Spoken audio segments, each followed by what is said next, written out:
All right, I think I'm live. Again, we're gonna try this over again here. I don't know what the problem is with my YouTube app. So if you were watching on YouTube, we were live a moment ago. Just a few minutes ago, we were live on YouTube, and everything was going along just fine. But then the YouTube app decided to freak out and didn't want to stream anymore. So I don't know what's going on with my camera gimbal is also freaking out. So anyways, let's try to continue the conversation with what I started on YouTube. I guess I probably ought to back up a little bit for anybody that wasn't watching the YouTube stream, because I started the stream here talking on YouTube. Got a successful recovery. We were up in a tree. We got it down. We're good to go. Cameras worked flawlessly. Got photos, got videos. In addition to that, the main flight computer, the big computer that is the main workhorse that we depend on, that also worked flawlessly. Not a single issue that I know of on the main flight computer. So far, we got two perfect recovery, or two perfect systems there for the main flight computer and the computer system. Now my camera gimbal's really freaking out. It does not like riding in the car here. This is buffering quite a bit. Well, I don't know why it's buffering. It shouldn't be buffering, but we'll do the best we can. So what we were talking about on the YouTube channel, before I got all locked up and it was not working anymore. Well, let me fix my microphone. We were talking about the micro payload. So the only thing that my camera gimbal does not like riding in the car with me. So the only thing that really did not work on this flight was the micro payload, which was actually kind of good that it didn't work, because let me see if I can. It was kind of good because it failed in exactly the same way that it failed on Overlook Horizon 10 when we lost that flight. So Overlook Horizon 10, if you remember, we had balloon burst, and then we got one transmission after balloon burst, and that was it. We had no more transmissions after that. And this flight did exactly the same thing. We got one transmission after balloon burst and nothing else after that. So on the micro payload, everything is intact. One of the things was, whether or not the batteries were going to work and things and I don't think that was the case here today. We got two big issues with the micro payload. Number one, that's my power connection. Not connected to the board anymore. That's a problem. I don't think this is what caused our main failure, though. I think something else. No, you don't want to go here. You can go up to the light. Yeah. So I don't think this is what caused it, but this is definitely an issue that's concerning, because I don't know. I've never been happy with the way these batteries are connected to this board. It's this flimsy little wire that breaks off easily. Obviously, breaks off easily. I don't think this is what caused our issue. I think this broke during our recovery efforts. What I think the main issue is that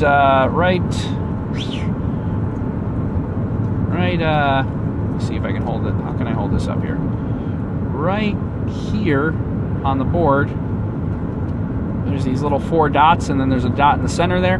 That's where our antenna goes. Anybody see the antenna? It's gone. Not there. There's no antenna. Wasn't at the landing site either. So the antenna is completely gone, not with the payload anymore. That would definitely cause our failure, and I believe that's what happened on Overlook Horizon 10, is we lost the antenna. So it gets so cold up there. It's a solid core wire. So cold up in the upper atmosphere that this thing's, as soon as it starts descending, that wire, which hangs down below the payload, is going to start whipping up and whipping around and going crazy, and it just sheared off. It's completely gone. So we lost the micro payload antenna, and that is likely what caused our failure today and our failure on Overlook Horizon 10, is that losing that antenna. So the good news is, because it failed in exactly the same way, got a pretty good idea of what went wrong here, and see if we can fix that going forward. So So that's that.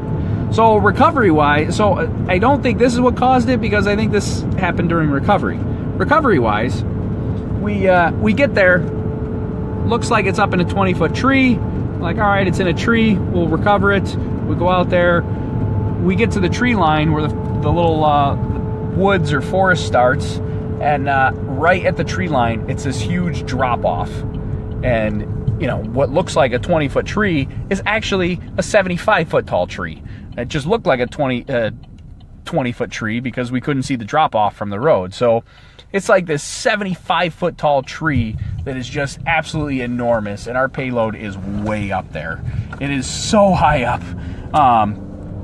We're looking at it, and I'm like, oh, how are we gonna get this thing down? Like, this is gonna be a pain. We're trying to launch stuff up there and throw stuff up there. We're trying to hook the branch so we could break the branch and pull it down. It wasn't working. It wasn't getting there. But finally, the landowner, he was out there with us. He thought it was pretty interesting. He was hanging out, like he's wanted to know more about it. He's checking out, you know, this box that's now, the landing alarm is sounding. It's beeping like crazy. It's in his backyard here. And he was like, well, this is you know, this tree here is pretty good for firewood. Why don't we just chainsaw it down? I was like, well, all right, sounds good to me. So the landowner literally chainsawed this tree down that was like, you know, 3 feet in diameter. You know, it was not a little sapling. This was a big tree. You know, 75 feet tall. It's like 3 feet in diameter. It was huge. And so he chainsawed it down, and it was hooked on 2 different trees.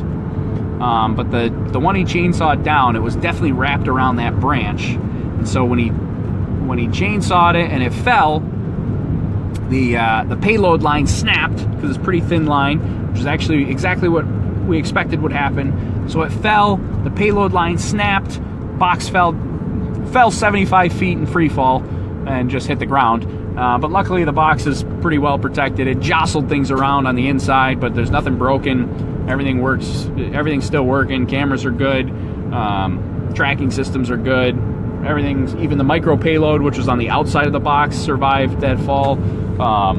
So yeah, everything. And so that's why I think, I mean, it had a 75-foot free fall, and when it hit pretty hard. And so I think that's when this wire broke, is during that free fall, not during the actual descent. So I think that's what caused this. But the batteries still have plenty of life in them. They're still attached to it here. And really we're missing an antenna, and that guy is supposed to be connected. That's providing power. So those are the 2 things we got to work on. Even though I don't think this is what caused it, I would like to resolve that. I have not been happy about that. So that's the idea. Overall, though, the main flight computer, the big flight computer, for that to work absolutely flawlessly, it did not, as far as I know, we were looking at the data, it did not have one flaw during the entire thing. It didn't reboot once. It didn't skip a beat. It recorded everything from launch to landing, got 1-second increments of all the data, temperature, pressure, humidity, every sensor worked. And yeah, I don't think there's any flaws that I know of. So the main tracking system worked great, which is fantastic, because that gives us a little confidence for future flights that are going to rely on that tracking system. So that was great, and we got some good footage too. So we'll give you a little sneak preview here. Who wants to see a sneak preview? Raise your hand.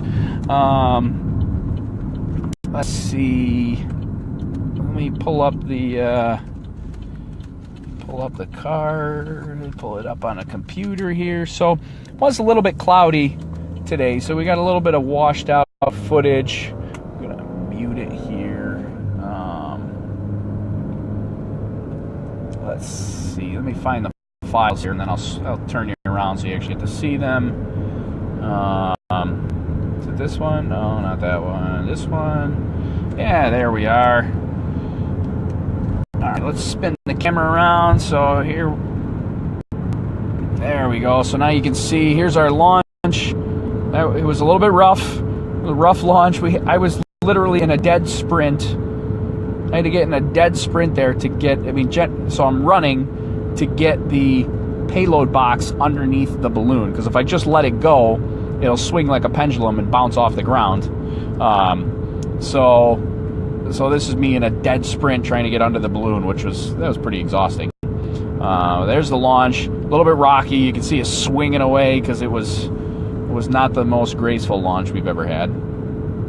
We're gonna jump around here real quick, and we'll get some videos out on YouTube as well. Hey, there we go.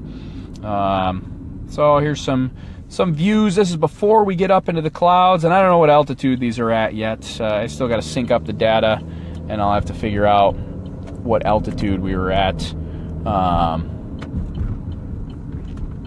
And then we hit cloud cover, so then we're going to hit cloud cover here for quite a while. All right, let's see, we'll close that, and then let's get some upper atmosphere stuff. So here's the washed out pictures a little bit. You get some good views. Fortunately, we had some openings like off in the distance, but a lot of the spots where you have the just all cloud cover, it gets really washed out, and that was kind of partially expected for today. But that's a little bit higher, and then we can go even higher still. Here's this is going to be right before balloon burst, and so you see way off in the distance there's Lake Erie, way out there. It's got kind of a nice shine to it, but there's some clearing out there where you can actually see below the clouds instead of all this cloud cover, so kind of a cool little view there. And then we had then we get the balloon bursts. Let's see, I think that's this next file here. So, oh yeah, oh wow, look at that. Actually, I hadn't even seen that video yet. We watched the balloon burst from the other camera, but look at this one. I don't think Jeff has seen this video yet either. Cool. Here, Jeff is about to park the car here. Hold on, let's pause for a second. So we did not have a camera facing the balloon today because we had the extra micro payload, so we wanted to save weight. So this is the best that we're going to see from the balloon here, but here's the balloon burst. See all the pieces from the balloon. Look at that. That's cool. I like that. And then we start heading downwards. So that was pretty cool. I like that. Some green in there. Look at all those pieces. So that's pretty cool. So that was from the that was as high as we got, and then then let's go to the end. We'll give a quick preview here of the ending. We're already in the tree there. Let's see, where this one? No, already in a tree there. Gotta back up a little further. There's clouds. Oh, already in the tree. So it's got to be the ones with the clouds here. So here we're coming through the clouds. Oh, look at that. You can even see some snow. Some snow as we're coming through the clouds. It was not snowing on the ground, but here it's snowing in the clouds before it actually... That's cool. That's pretty cool to see. I don't know if you can tell that on the live video here. But yeah, that's kind of cool. You can actually see the snow flying through the clouds there. You can hear it too. It's ice. It's not snow, it's ice. Those are ice crystals that the payload is descending through. That's kind of cool. We have not had that before. So it's literally getting blasted by ice on the way down.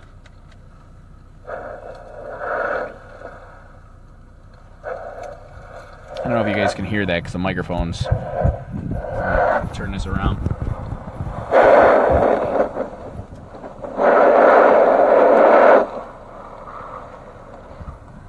Yeah, so that's kind of cool. So you can hear enough snow. Marie says that's enough snow or ice already. Yeah, I'm with you, Marie. I've had enough of the snow and the ice. I could do without that. But here we come. This is us coming in for the landing here. There's the woods that we're going to land in. And I don't know which view this is, whether it's the forward or the... oh yeah, here's our forward view of the landing. and ooh, hit pretty hard too. So yeah, then we were stuck up in the 75-foot tree there, wrapped around that branch, and this is the tree that they took down right here. And here we'll get a quick view of that, and then we'll call it a night. Let's see, we'll probably even turn the, oh yeah, that's a little too far. Here, we'll turn the volume up. So there's our landing alarm.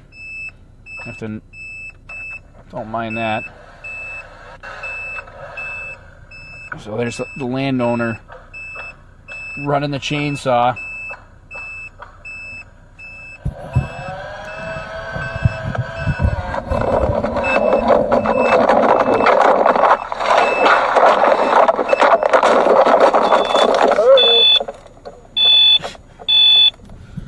Kaboom!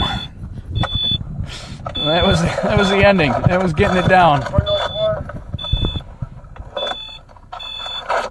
So there we go. So the payload hit pretty hard, and the camera got jostled around. Yeah, that was camera got jostled around quite a bit. Actually got knocked loose from its mount inside the payload box. But it was completely survived. It was just fine. Camera's in good shape. Computer's in good shape. I'm in good shape. I think Jeff's in good shape. Good shape. Yeah. So long day, but it could have been worse. Could have been better. But so far, I'm gonna chalk this one up as a success because our tracking system, which is the main issue, that worked flawlessly, and we could get right to it. There was no outage during the flight. There was no what do I want to say, stress of not knowing where this thing was. I mean, we knew where it was. We just had to find, go to the tree and figure out how to get it down. So Marie says hi, Jeff. Gregorius says hi, Jeff. Hi, Gregorius. So there it is. That's the story of Overlook Horizon 11. Launched in Canandaigua today. How far did we travel today? I don't know. I don't have the right card in there. I'll look it up. We'll find out. We'll post how far we traveled today. But we went up to 105,798 feet. We did not break our altitude record today. But we did get pretty high, 105,000. That's still pretty good. So 105,798 feet is what we got to today. I think that's third place for altitude, because I think we had one at 108 and our max is 112. So I think this is third place at 105,798. I'll have to check that, but there we go. So I don't know. What am I missing? Am I missing anything? I don't think so. Nope. So good flight. Thanks to Carrie. Yeah. Cool. That's one way to get it down. Yeah. Cutting it down. Wow, yeah. That's still high though. Yeah, 105,000, definitely still high. Big thanks to that property owner. Yeah, big thanks to Pat, the guy that owns the property. He chainsawed the thing down. It was awesome. We could have been there for a while trying to get it down, but he just chainsawed it down, and down came the payload. So there we go. I'm gonna wrap it up here. We're gonna pack things up. I'll go through the footage here over the next couple of days. Maybe get some pictures out tonight. Probably get some videos out in the next couple of days, and then we'll see what we got, and then we'll start prepping for the next one. We got to get a new parachute though. The parachute's gone. That one did not survive the recovery efforts, so parachute's gone, and hey, Carrie. The balloon's gone, obviously. So we'll have to get new parachute prepped for the next flight. So all right. Well, thanks everybody for hanging out. Keep an eye on Twitter and Facebook and Instagram. Over the next couple days, we'll have some photos out for sure. Photos will probably come out first. Those are the easiest ones for me to get out. And then I'll get some videos out here in the next couple of days of the flight. And yeah, then we'll be looking forward to Overlook Horizon 12, which will be coming up hopefully in May. If the weather cooperates. We got to get past this snow and ice and It's nonsense. It's supposed to get warm this week, but with the warm weather usually comes the calmer winds. Makes it a little bit easier to launch in this area. So thanks, Cheryl. Cheryl says, good job, guys and gal. You'll be home at a decent hour. Yeah, it's only 8:30. This is not too bad. So, all right. Well, I'm going to end it here. Thanks, everybody, for hanging out. And like I said, keep an eye out. We'll get some photos and stuff out. And thanks for watching, and we'll talk to you guys all soon. Thanks, guys. See ya.